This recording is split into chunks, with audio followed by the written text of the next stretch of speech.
Hello বন্ধুরা, নমস্কার জানিয়ে আজকে রান্না করছি। রান্নাটা কি করছি দেখুন। রান্নাটা আরম্ভ করছি।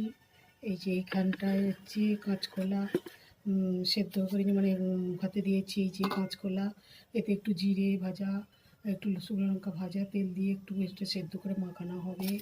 তারপরে এই যে এখানে পটলগুলো ভেজেছি। এই যে পটলগুলো ভেজে আর এখানে রান্না করব পটলগুলো।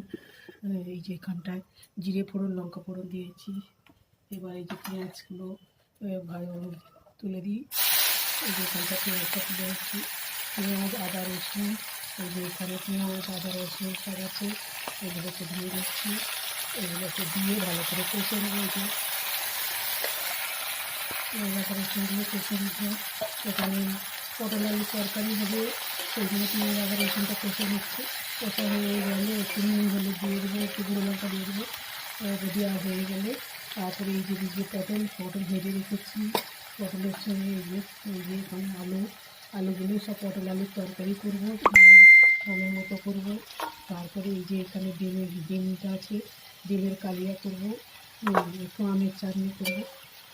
একটু কমপ্লিট হয়নি, রান্না করছি। এই পটল আলুর তরকারিটা করে গেলে একটু পেঁয়াজ দিয়ে ভালো করে ভেজে নিচ্ছি। একটু তেল ছেড়ে এলে ভেজে ভাজা হয়ে গেলে তারপরে আলুগুলোকে একটু নেড়ে নেবো।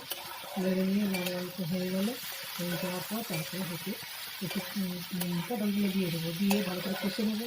কষে নিয়ে একটু সব দিয়ে তারপরে একটু কষা হয়ে গেলে, কষে গেলে একটু জল ঢেলে দেবো। জল ঢেলে দেওয়ার পর সেদ্ধ হয়ে গেলে তারপরে লাস্টে একটু গরম মশলাটা দিয়ে নামিয়ে নেবো। এখনও রান্না কমপ্লিট হয়নি, রান্না এখন ব্যস্ত আছি, রান্না করছি। রান্না করতে তো একটু সময় লাগবে, তাই একটু রান্নাটা একটু ভাজাটা হয়ে গেলেই একটু পটল আলু তুলে দেবো।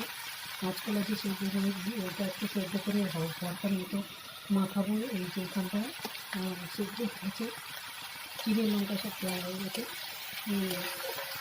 আমার রান্না যদি কী রান্না করছি সবাই দেখুন।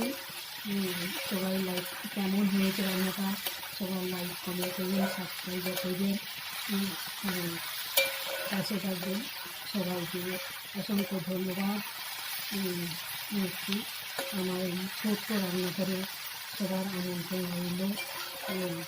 সবাই আমার ছোট্ট রান্নাঘরটা একটু দেখবেন। তাই একটা রান্না করতে একটু ব্যস্ত আছি। এই যে রান্নাটা পেঁয়াজটা হয়ে এসেছে, হাফ হয়ে গেছে।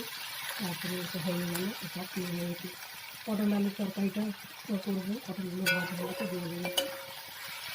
এখন পেঁয়াজটা কাঁচা হচ্ছে, একটু দেরি হচ্ছে।